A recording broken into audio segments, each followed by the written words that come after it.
선생님은 스트레스 안 받으시죠? 이런 질문 하는 사람들이 많습니다. 겁나게 많이 받습니다.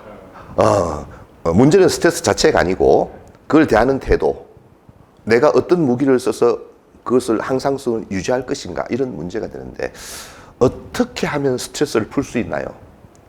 어떤 방식이 불안을 줄이나요? 물어보는 분들이 참 많습니다. 저는 쓸데없는 질문 하지 말라 그럽니다. 그냥 하고 싶은 거 하라 그럽니다. 쉽게 말하면 누군가에게 좋은 스트레스 해소법, 이게 나에게도 좋은 게 결코 아닙니다. 물론 운동 좋죠. 호흡법도 좋고, 뭐 취미도 가지는 거 좋고, 그러나 가장 중요한 것은 자기에게 맞는 기법이 뭔가 하는 것입니다. 그러니까 스트레스를 풀기 위해서, 불안을 줄이기 위해서 뭔가를 하는 게 아니고, 내가 좋아하는 뭔가를 하다 보니 역으로 내가 마음이 편안해지고 스트레스를 풀 수 있고 불안이 줄어들어야 합니다. 운동이 좋다고요? 제 환자분에게, 가벼운 우울증 환자예요. 우울증에 운동하면 좋다 돌려보냈다가 혼난 적이 있습니다. 일주일 뒤에 휠체어를 타고 왔습니다. 운동이 좋다니까 평생 운동을 안 해보던 주부가 한여름 땡볕에 테니스장에 등록하고 하루 10시간씩 테니스를 쳤답니다. 왜? 우울증 나으려고. 그게 무슨 운동입니까? 노동이지. 그런 짓 하면 안 돼.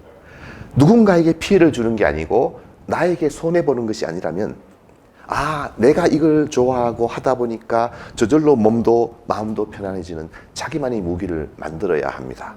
남에게 좋다니까 억지로 뭔가를, 목적을 가지고 하는 것은 오히려 자기 자신의 삶에 마이너스가 될 수 있습니다. 그렇게 말했더니만 시간이 없답니다. 시간이. 현대인들은 바쁘대. 내가 그 시간만큼 정말 행복해, 이 시간만큼 모든 걸 잊을 수 있어, 이런 시간이 없대요.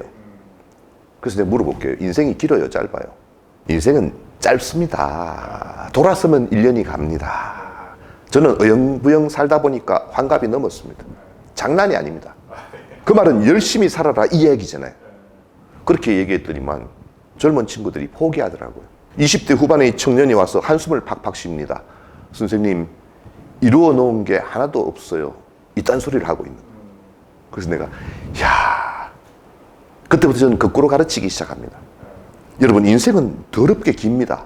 우리가 진짜 하고 싶은 일, 정말 해야 할 일을 시간이 없어서 못한다, 이런 일은 벌어지지 않습니다.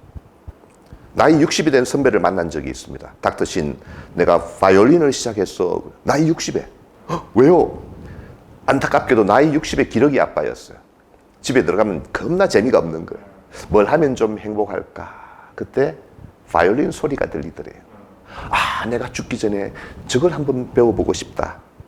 닥터신, 내가 석 달을 배웠는데 학교 종이가 안 돼. 손가락이 안 돌아가요. 그리고 씩 웃어요. 기다려봐.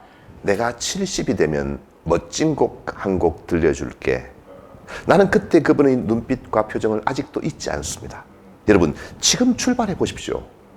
5년 뒤에, 10년 뒤에 여러분이 무기가 됩니다. 절대로 급하게 서둘 일이 아닙니다. 살다 보면 그런 날이 오죠. 회사에서 문제가 생겼는데 가정에도 문제가 생기고, 친구가 뭐 돈 떼먹고 달아나고, 살다 보면 그런 날이 옵니다. 그날 여러분을 지킬 수 있는 무기가 뭐가 있나요? 그걸 지금부터 만들기 시작해야 합니다. 인생은 길다고 생각하십시오. 그리고 지금 출발한다면 아마도 5년 뒤에, 10년 뒤에는 이건 정말 나만의 무기야, 그런 무기를 만들 수 있을 것입니다. 그건 좀 구별할 필요가 있을 것 같습니다. 보통 사람들하고 약간 병적인 증상을 가진 분은 구별해야 합니다. 우울증이다 그러면 보통 어떻게 생각하나요? 마음이 약한 것이다, 이렇게 생각하죠. 그래서 뭐라고 위로하죠? 힘내라 그럽니다. 그러면 불안증이면 불안해하지 마라 그런 거예요. 그러면 불면증이면 푹 자라. 이걸 마음의 문제라고 믿기 때문입니다. 단순하지가 않습니다. 우울증이라는 기분만 우울해지는 게 아니에요. 몸이 우울해지는 것입니다. 몸이 우울하다는 게 어떤 의미인지 경험해 봤습니까? 에너지가 뚝 떨어집니다. 사람이 느려집니다. 심지어는 머리까지 천천히 돌아갑니다. 하루만 하면 될 일을 일주일 줘도 못합니다. 마치 바보가 된 것 같습니다. 주부가 반찬을 못하겠다 그럽니다. 이게 에너지가 있어야 머리가 돌아가는 거거든. 이러니까 하루 종일 침대하고 한 몸이 돼서 누워버립니다. 그러면 생각이 바뀌게 되죠. 아, 내가 여기서 벗어나지 못하겠구나. 앞으로도 계속 그럴 거야. 이게 또 우울한 기분을 만들죠.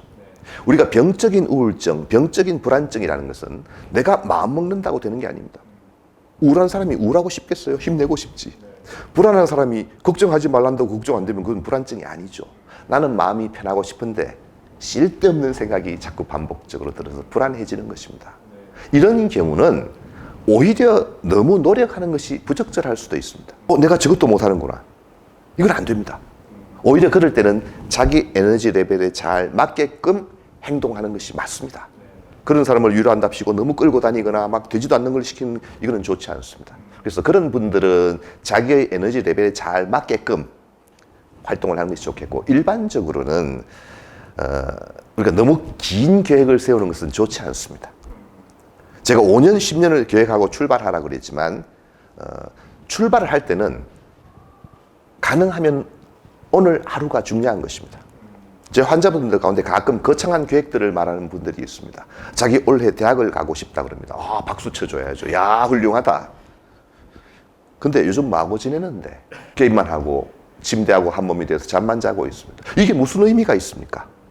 꿈을 꾸는 건 좋아요. 그건 나쁜 건 아니에요. 꿈만 거창하면 뭐해? 오늘 출발을 해야지. 자, 내가 운동할 거야. 뭐 거창한 체중 5kg 뺄 거야. 뭐 좋습니다. 근데 더 중요한 것은 그것을 위해서 오늘 내가 무엇을 했느냐 하는 것이 중요한 것이죠. 그래서 목표를 좀 짧게 잡아서 아주 달성하기 쉬운, 정말로 내가 쉽게 달성하기 좋은 계획을 한 개 세우십시오.